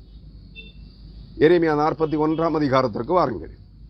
பின்பு 7ஆம் மாதத்திலே ராஜவம்சத்தில் பிறந்தவனும் எலிசாமாவின் குமாரனும் ஆகிய நெத்தனியாவின் மகனுமான இஸ்மவேல். அவன் எங்கே பிறந்தவன்? எந்த வம்சத்தில் பிறந்திருக்கிறானாம்? அம்மோனியரின் ராஜாவாகிய பாலீசு கூலிக்கு பொருத்தி கொண்ட நபர் யார்? தெளிவாக சொல்லுகிறது எரேமியா 41 அதிகாரம் 1ஆம் வசனம். பின்பு 7ஆம் மாதத்திலே ராஜவம்சத்தில் பிறந்தவனும் எலிசாமாவின் குமாரனாகிய நெத்தனியாவின் மகனுமான இஸ்மவேல். ஒருவனை பெயர் சொல்லி சுட்டி காட்டுவதற்கு இன்னவன், இன்னாருடைய மகன், இன்னாருடைய பேரன், இன்னாருடைய கொள்ளு பேரன் என்று தேவன் அங்கே சுட்டி காட்டுகிறார். யாருக்கு கொள்ளு பேரன்? எலிசாமாவை. ராஜவம்சத்தின் யூதா தேசத்தின் யூதர்களில் யூத ராஜவம்சத்தில் ஒருவனாகிய எலிசாமாவின் குமாரன், அவனுக்கு பிறந்த நெத்தனியாவின் குமாரன் இஸ்மவேல் என்பவனை இஸ்மவேலும் அவனுடனே கூட ராஜாவின் பிரபுக்களான 10 பேரும். எந்த ராஜாவின் பிரபுக்கள்? யூதா ராஜாவின் பிரபுக்களா? இல்லை, அம்மோனியனாகிய பேலீசின் பிரபுக்கள் 10 பேர். இந்த இஸ்மவேல் யாராக இருக்கிறான்? அம்மோனியரின் ராஜாவுக்கும் பிரபுக்களுக்கும் கைக்கூலியாக, கூலிப்படை ஆளாக மாறியிருக்கிறான். யாரை கொல்வதற்கு? சக யூதனை, யூதர்களின் மேல் நேபுகாத்நேச்சார் அதிகாரியாய் நியமித்த கெதலியாவை கொல்வதற்கு யூதாவின் ராஜவம்சத்தில் பிறந்தவனாகிய இஸ்மவேல் தன்னோடு கூட அம்மோனியரின் பிரபுக்களில் 10 பேரை கூட்டிக் கொண்டு கெதலியாவை அவர்களுக்கு காட்டி கொடுக்கவும், அவர்களுக்கு முன்பாக கொலை செய்து அவர்கள் கையிலே கூட்டி கொடுக்கவும் வந்திருக்கிறான். துணிகரம் கொண்டிருக்கிறான். கூலி, கை கூலி. இன்றைய கூலிப்படைகளை கேள்விப்பட்டிருக்கிறீர்கள் தானே? கூலிக்கு கொலை செய்கிறவர்களின் கூட்டம் நீங்கள் பத்திரிகைகளிலும் தொலைக்காட்சிகளிலும் பார்க்கிறீர்கள் தானே? திருமணமான 2வது மாதத்திலேயே திருமணமான கணவனை கொல்வதற்கு கூலிப்படையை பொருத்தி கொண்ட பெண்ணை கேள்விப்பட்டிருக்கிறீர்கள் தானே செய்தித்தாளிலே? கூலிப்படைகளை ஏவி கொலை செய்கிற கூட்டம் இன்று பூமியிலே மலிந்து கிடக்கிறது. அதிலும் கிறிஸ்தவர்களிலே, பக்தி வேடதாரி கிறிஸ்தவர்களிலே மலிந்து கிடக்கிறது. யார் எதை செய்தான், எவன் கூலிக்கு பொருத்தினான் என்று யாருக்கும் தெரியாது. அவன் பெரிய பிரசங்கியாக இருப்பான். கூலிப்படையை ஏவி ஒருவனை கொலை செய்ய திட்டமிட்டு கைக்கூலி கொடுத்தவன் கர்த்தருக்கு காணிக்கை என்று வாங்கின பணத்தை ஒருவனை கொலை செய்வதற்கு கூலிக்கு கொடுக்கிற புறம்போக்கு ஊழியக்காரர்கள் தான் இன்றைய கிறிஸ்தவ தலைவர்கள், கிறிஸ்தவ பிரசங்கியார்கள். நன்றாக புரிந்து கொள்ளுங்கள். ஆனா எந்த காரணம் கொண்டும் அவனை காட்டி கொடுக்க மாட்டார்கள். ஏன்னா அதுக்கு அவன் சத்தியம் வாங்கியிருப்பான், அதற்கு ஈடு வாங்கியிருப்பான், அதற்காக அவனிடத்தில் எழுதி பத்திரத்தில் கையெழுத்திட்டு வாங்கியிருப்பான், லட்சங்கள் கோடிகள் கொடுத்திருப்பான். நீ இன்னவனை கொலை செய்து விட வேண்டும், எந்த சூழ்நிலையிலும் என்னை காட்டி கொடுக்க கூடாது, உனக்கும் எனக்கும் இடையில் இருக்கிற நபர்களையும் காட்டி கொடுக்க கூடாது. கொடுத்தால் உன்னுடைய மனைவி பிள்ளைகளை கொண்டு விடுவோம், உன் குடும்பத்தை கொண்டோடு அழித்து விடுவோம் என்று அவனை மிரட்டி அவன் கேட்ட தொகையை, கேட்டதற்கும் அதிகமான தொகையை கொடுத்து அவனை கொண்டு தங்களுக்கு வேண்டாத ஒருவனை கொலை செய்வார்கள். இதுதான் இன்றைய கிறிஸ்தவ தலைவர்களுடைய நிலைப்பாடு. ஏற்றுக்கொள்ள முடிகிறதா உங்களால்? இன்றைய கிறிஸ்தவம் அப்படித்தான் பயணித்துக் கொண்டிருக்கிறது. வெளி மேடையிலே பரிசுத்தவான்கள், கர்த்தருடைய தீர்க்கதரிசிகள், கர்த்தருடைய அப்போஸ்தலர்கள், கர்த்தருடைய ஊழியக்காரர்கள், கர்த்தருடைய சபையின் விசாரிப்புக்காரர்கள், பேராயர்கள், மாடரேட்டர்கள், போப்பாண்டவர்கள். நினைவில் வைத்துக் கொள்ளுங்கள் அருமையானவர்களே, இன்றைய கிறிஸ்தவம் எங்கே சென்று கொண்டிருக்கிறது? ஆனால் அவன் மேடையில் வந்து நின்று நான் இத்தனை பேரை கொலை செய்தவன், இத்தனை பேருக்கு கொலை செய்வதற்கு துணையாயிருந்தவன் என்று சாட்சி சொன்னால் நீங்கள் கைதட்டி வரவேற்கிறீர்கள், அதற்கு அல்லேலூயா ஸ்தோத்திரம் சொல்லுகிறீர்கள். நீங்கள் எப்படிப்பட்ட வேடதாரிகளாயிருக்கிறீர்கள் என்பதை புரிந்து கொள்ளுங்கள்.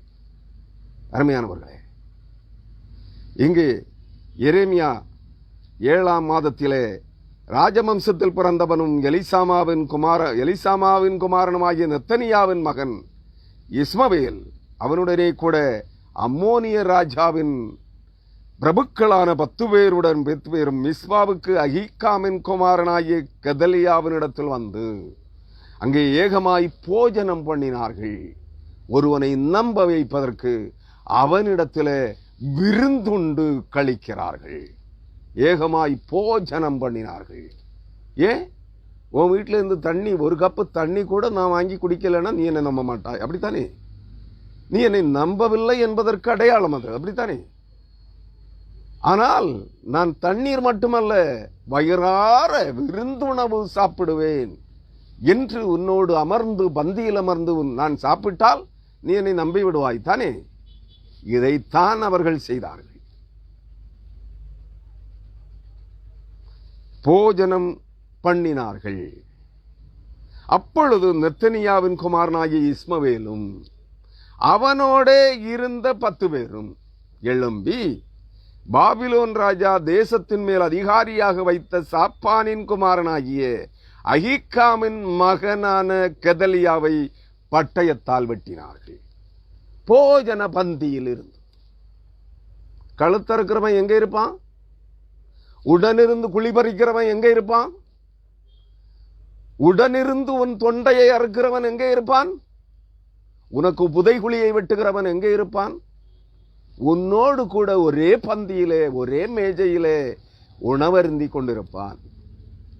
அருமையான கிறிஸ்தவர்களே, அங்கே அவனும் யூதன். இந்த இஸ்மவேல் யார்? யூதாவின் பிரபுக்களில் ஒருவன் அல்ல, யூதாவின் ராஜவம்சத்தை சார்ந்தவன் யூதன். கெதலியா யார்? அவனும் யூதன். அவன் அன்றைய இஸ்ரவேலிலே, யூதேயாவிலே மீதமாயிருந்த யூதர்களுக்கு மேல் விசாரணை கர்த்தனாக, விசாரணை அதிகாரியாக பாபிலோன் ராஜாவனாலும் அவனுடைய சேனாபதியாகிய நேபுசாரதானாலும் அதிகாரப்படுத்தப்பட்டு ஏற்படுத்தப்பட்டவன். அவனுடைய பந்தியிலே, அவனுடைய வீட்டிலே வந்து அவனுடைய பந்தியிலே அமர்ந்து அவனோடு கூட உணவுண்டு போஜனம் அருந்தி ஏகமாய் ஒருமித்து போஜனம் பண்ணிவிட்டு அதே பந்தியில் இருந்து பட்டயத்தை உருவி அவனுக்கு துணையாய் வந்த அம்மோனியரின் 10 பிரபுக்களின் துணையோடு உதவியோடு இந்த இஸ்மவேலன் அல்ல, இஸ்மவேல் என்ற பெயருள்ள யூதாவின் ராஜபுத்திரர்களில் ஒருவன் கெதலியாவை பட்டயக்கருக்கினால் வெட்டி கொலை செய்தான். பட்டயத்தால் வெட்டினார்கள். அவன் மட்டுமல்ல, அவனோடு வந்த 10 கூலிப்படைகளும் அம்மோனியரின் பிரபுக்கள் 10 பேரும் சேர்ந்து 11 பேர் சேர்ந்து பட்டயத்தினால் வாளால் ஒருவனை வெட்டுகிற போது உணவருந்தி கொண்டிருந்து அன்பாக சிநேகமாக ஒரே குடும்பத்து பிள்ளைகளைப் போல உணவருந்தி கொண்டிருக்கிற போது 11 பேர் எழும்பி பட்டயக்கருக்கினால் உன்னை வெட்டினால் உன்னால் என்ன செய்ய முடியும்? யோசித்து பார்.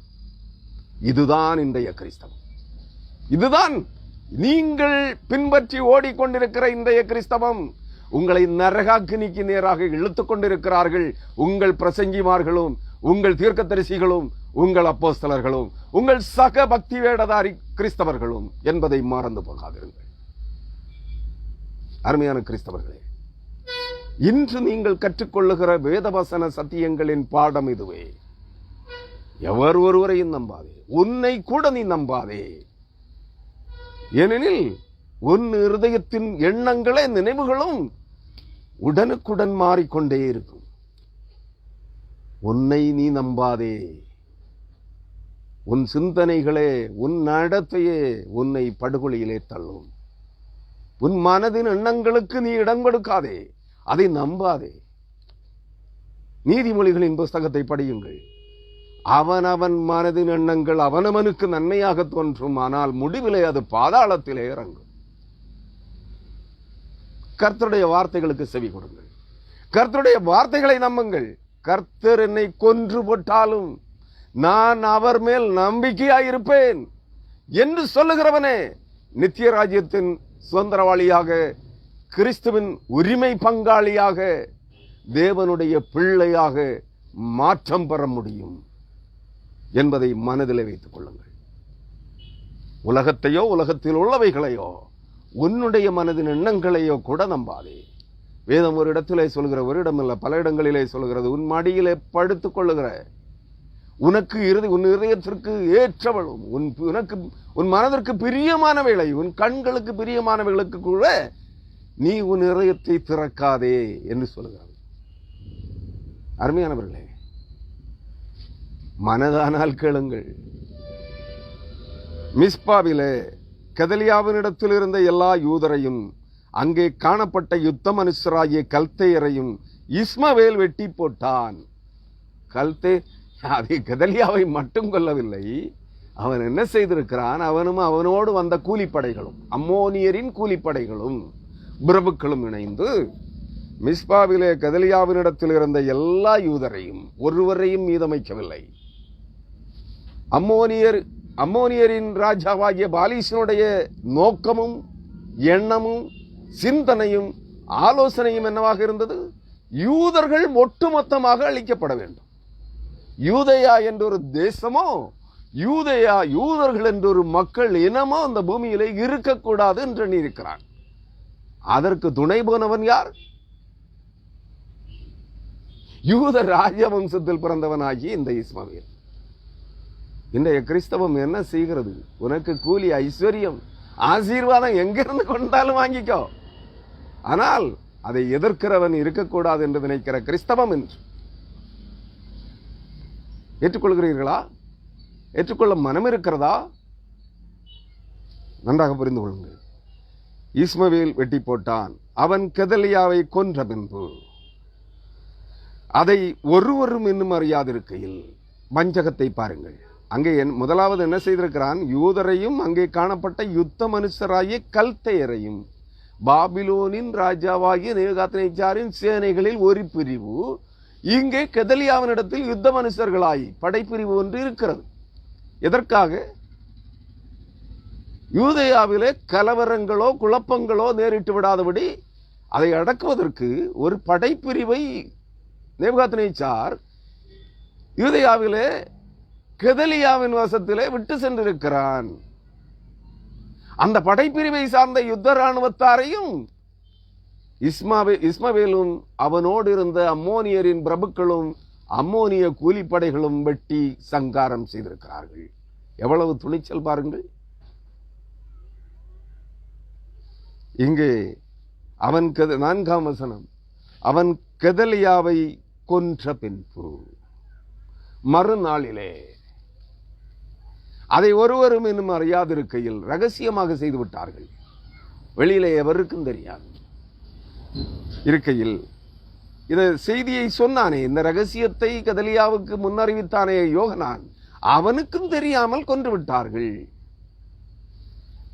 அவன் கெதலியாவை கொன்ற பின்பு மறுநாளிலே அதை ஒருவரும் இன்னும் அறியாதிருக்கையில் தாடியை சிரைத்து, வேடத்தை பாருங்கள், இஸ்மவேலின் காட்டிக் கொடுக்கிறவனும் கூட்டிக் கொடுக்கிறவனும் கூட்டமாய் முழு கூட்டத்தையும் சங்காரம் செய்தவனும் போடுகிற வேடத்தை, பக்தி வேடத்தை பாருங்கள்.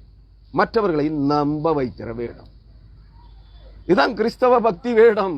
எப்படி இருக்கிறது பாருங்கள். தாடியை சிரைத்து, வஸ்திரங்களை கிழித்து, தங்களை கீறி கொண்டிருந்த 80 பேர் சீகேமிலும் சீலோவிலும் சமாரியாவிலும் இருந்து தங்கள் கைகளில் காணிக்கைகளையும் தூப வர்க்கங்களையும் கர்த்தருடைய ஆலயத்துக்கு கொண்டு போகும்படி வந்தார்கள். இவர்கள் இஸ்மவேலை சார்ந்தவர்கள் அல்ல. நான் தவறுதலாக சொல்லிவிட்டேன், மன்னித்துக் கொள்ளுங்கள். இங்கே வந்தவர்கள் யார்? தாடியை சிரைத்து, வஸ்திரங்களை கிழித்து, தங்களை கீறிக்கொண்டிருந்த 80 பேர் சீகேமிலும் சீலோவிலும் சமாரியாவிலும் இருந்து தங்கள் கைகளில் காணிக்கைகளையும் தூப வர்க்கங்களையும் கர்த்தருடைய ஆலயத்துக்கு கொண்டு போகும்படி வந்தார்கள். இவர்கள் யார்? சமாரிய கலப்பின இஸ்ரவேலர்கள். அங்கிருந்து இவர்கள், இது பக்தி வேடமா அல்லது உண்மையாகவே எருசலேமில் இருக்கிற தேவனாகிய கர்த்தருடைய ஆலயத்திலே பணிந்து கொண்டு காணிக்கை செலுத்துவதற்காக வந்தார்களா? அதில் ஒரு கேள்வி தொங்கி நிற்கிறது. அவர்களுடைய பக்தி வேடத்தை குறித்து அங்கே சுட்டிக்காட்டப்படுகிறது. அது பக்தி வேடமா, இல்லை உண்மையாகவே கர்த்தருக்காக தங்களை கிழித்து கொண்டு தங்கள் தாடியை சிரைத்து கொண்டு, தாடினா யூதர்களுக்கும் இஸ்ரவேலர்களுக்கும் தாடி வைத்துக் கொள்வது அவருடைய ஏன்னா கட்டளை, தாடியை சிரைத்துக் கொள்ளாமல் இருப்பீர்களாக, அது வளருவதற்கு ஏற்றபடி அதை விட்டு கொடுக்க வேண்டும். தாடியை கத்தரிப்பதோ சிரைப்பதோ மழுங்க சேவ் பண்ணுவதோ யூத மரபிலே இல்லாத ஒன்று. அங்கே எல்லா ஆண் பிள்ளைகளாகிய யூதர்கள் அனைவரும் முகத்தை சவரம் பண்ணுதல் கூடாது, தலையை மயிரை கத்தரித்தல் கூடாது, அது கட்டளை. ஆனால் கட்டளைக்கு மீறி அவர்கள் என்ன செய்கிறார்கள்? தாடியை சிரைத்திருக்கிறார்கள். தாடியை சிரைத்து வஸ்திரங்களை கிழித்து தங்களை கீறிக் கொண்டிருந்த என்பது. இது உபவாச காலங்களிலே,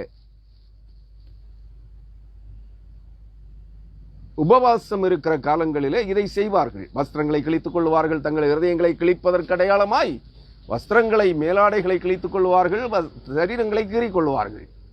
இந்த சரீரங்களை கீறிக் கொள்ளுகிற அடையாளம் புறஜாதிகள் தங்கள் தேவனிடத்தில் எலியாவின் நாட்களிலே பாகாலை நோக்கி விண்ணப்பம் பண்ணி வானத்திலிருந்து அக்னியை இறங்க செய்வதற்காக பாகாலின் தீர்க்கதரிசிகள் 130 பேர் தங்கள் வஸ்திரங்களை கிழித்து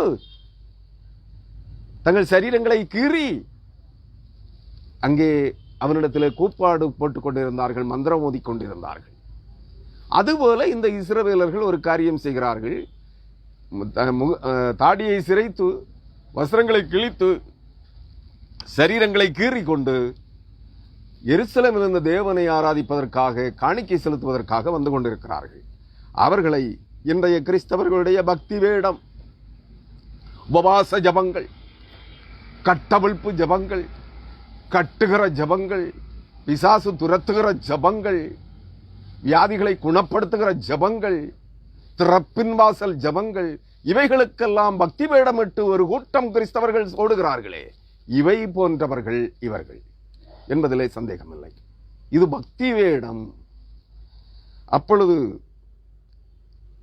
6வது வசனம், நெத்தனியாவின் குமாரனாகிய இஸ்மவேல் மிஸ்பாவில் இருந்து புறப்பட்டு அவர்களுக்கு எதிராக அழுது கொண்டே நடந்து வந்து, வேடத்தை பாருங்கள், கெதலியாவை கொன்றவன், யூதர்களை கொன்று குவித்தவன், கல்தேயருடைய பாபிலோனின் சேனைகளில் ஒரு படைப்பிரிவில் இருந்த யுத்த வீரர்களை கொலை செய்தவன் இங்கே என்ன செய்கிறான்? அழுது கொண்டு, பக்தி வேடமிட்டு அழுது கொண்டு வருகிறான். வந்து இந்த இஸ்ரவேலர்களின் கூட்டத்திற்கு எதிர்படுகிறான். அவர்களுக்கு எதிராக அழுது கொண்டே நடந்து வந்து அவர்களை சந்தித்த போது அவர்களை நோக்கி, அஹீக்காமின் குமாரனாகிய கெதலியாவின் இடத்தில் வாருங்கள். அவர்கள் கெதலியாவிடத்தில் வாருங்கள் என்றான். எங்கே?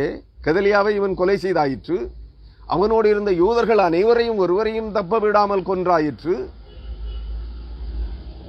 கல்தேயரின் பாபிலோனின் சேனைகளின் படைப்பிரிவில் இருந்த யுத்த ராணுவ வீரர்கள் அனைவரையும் கொலை செய்தாயிற்று. இப்பொழுது இவர்களை சமாரியாவிலிருந்து 80 பேர் கர்த்தரை ஆராதிக்கும்படியாக, தொழுது கொள்ளும்படியாக, காணிக்கை செலுத்தும்படியாக வந்து கொண்டிருக்கிறார்கள். அவர்களும் பக்தி வேடம் அணிந்து வருகிறார்கள். உண்மையாகவே வந்தார்களா என்பது எனக்கு தெரியாது, இங்கே சொல்லப்படவில்லை. பக்தி வேடம் அணிந்திருக்கிறார்கள். வந்தவர்களை நம்ப வைக்கிறான். அஹீக்காமின் குமாரனாகிய கெதலியாவினிடத்திற்கு வாருங்கள் என்றான். அவர்கள் 7வது வசனம், அவர்கள் நகரத்தின் மத்தியிலே வந்தபோது, மிஸ்பா பட்டணத்தின் அருகாமையிலே வந்தபோது, நெத்தனியாவின் குமாரனாகிய இஸ்மவேலும் அவனோடு இருந்த மனுஷரும் அவர்களை வெட்டி ஒரு பள்ளத்திலே தள்ளி போட்டார்கள். எதற்கு? சும்மா கர்த்தருடைய ஆலயத்துக்கு ஆராதனைக்கு சென்றவர்களை வழிதவர் இங்கே வாருங்கள் என்று சொல்லி அழைத்து வழியிலே நடுப்பட்டண வீதியிலே கொண்டு வந்து அவர்களை கொன்று குவித்திருக்கிறான். நயவஞ்சகர்கள், காட்டிக் கொடுக்கிறவர்களும் கூட்டிக் கொடுக்கிறவர்களும் எங்கே இருக்கிறார்கள்? கொலைபாதக கும்பல், கூலிப்படைகள், சாத்தானுடைய கைக்கூலிகள் எங்கே இருக்கிறார்கள்? தேவனுடைய ஜனங்களின் மத்தியிலே இருக்கிறார்கள். தேவனை ஆராதிப்பதற்காக சென்று கொண்டிருக்கிற ஜனங்களையே நரகாக்கினிக்கு கொலை செய்து பள்ளத்தாக்கிலே புதைக்கிறவர்களாய் இருக்கிறார்கள். இன்றைய கள்ள தீர்க்கதரிசிகளும் கள்ள அப்போஸ்தலர்களும் எப்படிப்பட்டவர்கள்? அவர்களிடத்திலே பூமியின் மக்களினங்களை இங்கே வாருங்கள், இங்கே வாருங்கள், இவர் எங்களோடு சேர்ந்து கொள்ளுங்கள் என்று கூட்டிக் கொடுக்கிற ஒரு கூட்டம் இருக்கிறதே. ஜாயின் டு அஸ், எங்களோடு, இந்த ஊழியக்காரரோடு, இவருடைய ஊழியங்களோடு இணைந்து கொள்ளுங்கள் என்று அழைக்கிறார்களே. இந்த ஓநாய்களும் இந்த கூலிப்படைகளை சார்ந்தவர்களே என்பதை நீங்கள் மனதில் வைத்துக் கொள்ளுங்கள். அருமையானவர்களே, அவர்களை வெட்டி ஒரு பள்ளத்திலே தள்ளி போட்டார்கள். ஆனாலும் அவர்களில் 10 பேர் மீந்திருந்தார்கள். எவர்களில்?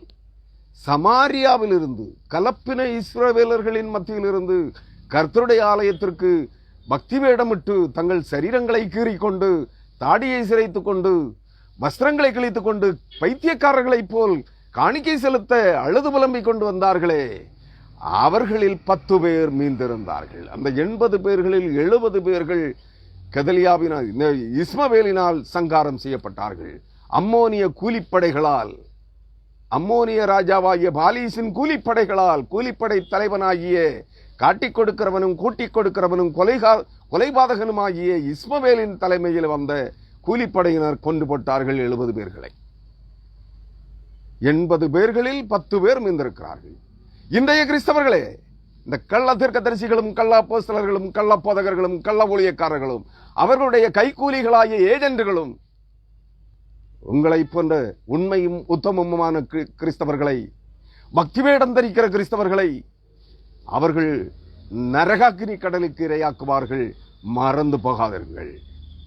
இங்கே ஆனாலும் அவர்களில் 10 பேர் மீந்திருந்தார்கள்.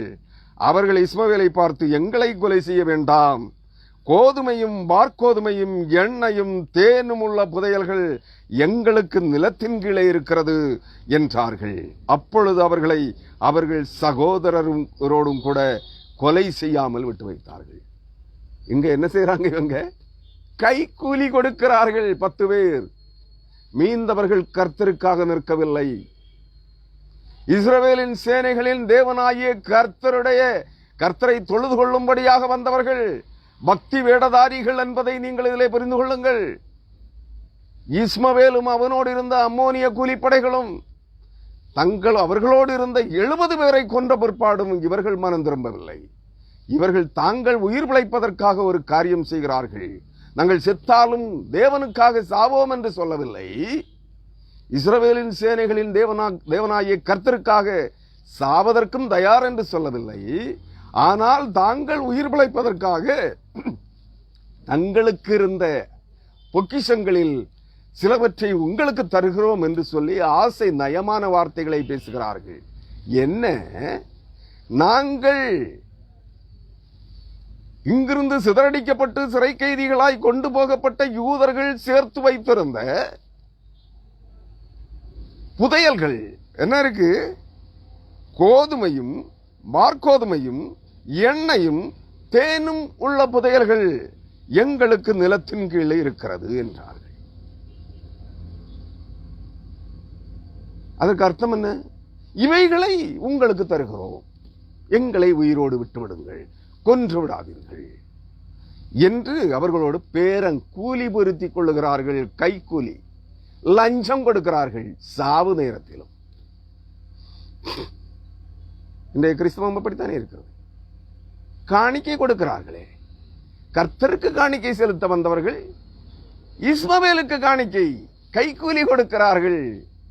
நீங்கள் கொடுக்கிற காணிக்கைகள் அனைத்தும் உங்கள் ஆத்துமாக்களை நீங்களே நித்திய மரணத்திற்கு ஒப்புக் கொடுப்பதற்கு கைக்கூலியாக உங்கள் கள்ள தீர்க்கதரிசிகளுக்கும் கள்ள அப்போஸ்தலர்களுக்கும் கள்ள போதகர்களுக்கும் கள்ள ஊழியக்காரர்களுக்கும் அந்நிய ஆவிகளுக்கும் அந்நிய பாஷையின் வியாபாரிகளுக்கும் பரிசுத்த ஆவி என்று அந்நிய ஆவிகளை, அருவருப்பின் ஆவிகளை, அசுத்த ஆவிகளை விற்பனை செய்கிற ஆவி விற்பனையாளர்களுக்கு காணிக்கை, கர்த்தருக்கு காணிக்கை என்று கைக்கூலி கொடுக்கிறீர்கள். புரியுதா? ஏதாவது மனம் திரும்புங்கள். அப்பொழுது அவர்கள் சகோதரரோடும் கூட கொலை செய்யாமல் விட்டு வைத்தான். இஸ்மவேல் கெதலியாவின் நிமித்தம் வெட்டின மனுஷருடைய பிரேதங்களை எல்லாம் எரிந்து போட்ட பள்ளமாவனில் ஆசா எனும் ராஜா இஸ்ரவேலின் ராஜாவாகிய பாசாவின் நிமித்தம் உண்டு பண்ணின பள்ளம் தானே ஆசாவின் பள்ளத்தாக்கு. ஆசா யார்? இங்கே ஆசா பாசா என்று 2 பேர் சொல்லப்படுகிறார்கள். நீங்கள் 3 பெயர்கள். ஒன்று பாலிஸ், அம்மோனியரின் ராஜா. இங்கே 2 ராஜாக்கள் சுட்டிக்காட்டப்படுகிறார்கள். எரேமியா 41 அதிகாரம் 9 வசனத்தில் ஆசா யூதாவின் அரசன் ஆசா. இந்த அநேக பெண்கள் ஆண்கள் பெயர் வைத்திருக்கிறார்கள். ஆஷா, ஆஷா, ஆசா என்று பெயர் வைத்திருக்கிறார்கள். ஆனால் இஸ்ரவேலிலே யூதருக்கு ராஜாவாக ஆசா என்றொருவன் இருந்தான். அதே காலகட்டத்தில் இஸ்ரவேலுக்கு வடக்கு ராஜ்யமாகிய சமாரிய இஸ்ரவேலுக்கு ராஜாவாக பாசா என்றொருவன் இருந்திருக்கிறான். அந்த 2 ராஜாக்கள், ஆசா யூதேயாவுக்கு அரசன், பாஷா சமாரிய இஸ்ரவேலுக்கு அரசன். ஆசா எனும் அரசன் பாசா என்கிற இஸ்ரவேலின் ராஜாவின் நிமித்தம் உண்டு பண்ணின பள்ளத்தாக்கு எது? பாசாவையும் பாசாவின் சேனைகளையும் சங்காரம் செய்து கொலை செய்து பள்ளத்திலே புதைத்து போடுவதற்காக ஏற்படுத்தின பள்ளத்தாக்கு பள்ளம். அந்த பள்ளத்திலே இந்த இஸ்மவேல் தான் கொலை செய்த அனைத்து யூதர்களையும் கெதலியாவையும் யூதர்களையும் சமாரியாவில் இருந்து கர்த்தரை தொழுது கொள்ள எருசலேமுக்கு வந்த 80 பேரில் 70 பேருடைய பிரேதங்களையும் அந்த பள்ளத்தாக்கிலே புதைத்தான் அல்லது தள்ளினான். இஸ்மவேல் வெட்டுண்ட பிரேதங்களால் அந்த பள்ளத்தாக்கை நிரப்பினான். பின்பு இஸ்மவேல் மிஸ்பாவில் இருக்கிற மீதியான ஜனத்தை எல்லாம் சிறைப்படுத்தி கொண்டு போனான். மீதியாய் அவனால் கொலை செய்யப்படாத மிஸ்பாவில் இருந்த அனைத்து யூதர்களையும் ஜனங்களையெல்லாம் சிறைப்படுத்தி கொண்டு போனான். ராஜாவின் குமாரத்திகளையும், எந்த ராஜாவின்? சிதேக்கியா அரசனுடைய குமாரத்திகளையும் காவல் சேனாதிபதியாகிய நெபுசாரதான் அகிக்காமின் குமாரனாகிய கெதலியாவினை விசாரிப்புக்கு ஒவ்வித்து போன மிஸ்பாவில் உள்ள மீதியான ஜனங்களையும் நெத்தனியாவின் குமாரனாகிய இஸ்மவேல் சிறைப்படுத்தி கொண்டு அம்மோன் புத்திரர் பட்சத்திற்கு போக புறப்பட்டான். ஆமருமையானவர்களே, தேவனுடைய ஜனங்களை பாபிலோனியர்களால் சிறைபிடிக்கப்பட்டு போன கொலை செய்யப்பட்ட மீதி ஜனங்களை விசாரணை செய்யும்படியாய், யூதேயாவிலே வாழ்ந்திருக்கும்படியாய் அவர்களின் மேல் விசாரணை கர்த்தனாக, விசாரணை அதிகாரியாக வைக்கப்பட்டிருந்த கெதலியாவை கொன்றான். அவனோடு இருந்த ஜனங்களை கொன்றான். அவனோடு இருந்த பாபிலோனின் சேனை படைப்பிரிவு சேர்வைக்காரர்களை கொன்றான். எல்லாம் செய்துவிட்டு என்ன செய்து விட்டான்? சமாரியாவில் இருந்து கர்த்தரை தொழுது கொள்ள வந்த 70 பேரை கொன்றான். 10 பேர் கைக்கூலி கொடுத்ததினால் அவர்களை விட்டுவிட்டான் கொலை செய்யாமல். மிஸ்பா பட்டணத்தில் இருந்த அனைத்து யூதர்களையும் கொன்றான். மீதம் இருந்த ஜனங்களை எல்லாம் சிறைப்படுத்தி எங்கே கொண்டு சென்றான்? அம்மோன் புத்திரரிடத்திற்கு, அம்மோன் தேசத்திற்கு செல்லுகிறான். இன்றைய கள்ளத்திற்கு தரிசிகளும் அப்போஸ்தலர்களும் கர்த்தருடைய நாமத்தினால் அதைத்தான் செய்து கொண்டிருக்கிறார்கள். வழி தப்பி திரிய பண்ணுகிற வேசித்தன ஆவிகளை கொண்டு ஜனங்களை மோசம் போக்கி, அந்நிய ஆவிகளை கொண்டு ஜனங்களை தங்கள் பட்சமாய் இழுத்து கட்டி சாத்தானுக்கு நேராக, இவ்வுலக மகாபாபிலோன் எனும் மகா வேசித்தன ஆவிக்கு நேராக வழி நடத்தி கொண்டிருக்கிறார்கள். கள்ளக்கிறிஸ்துவின் ஆவிகளுக்கு, அந்தி கிறிஸ்துவுக்கு நேராக வழி நடத்தி கொண்டிருக்கிறார்கள். இன்றைய செய்தி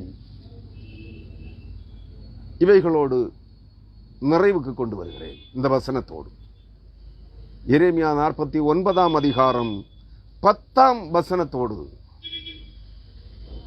இந்த செய்தியை நான் நிறைவுக்கு கொண்டு வருகிறேன்.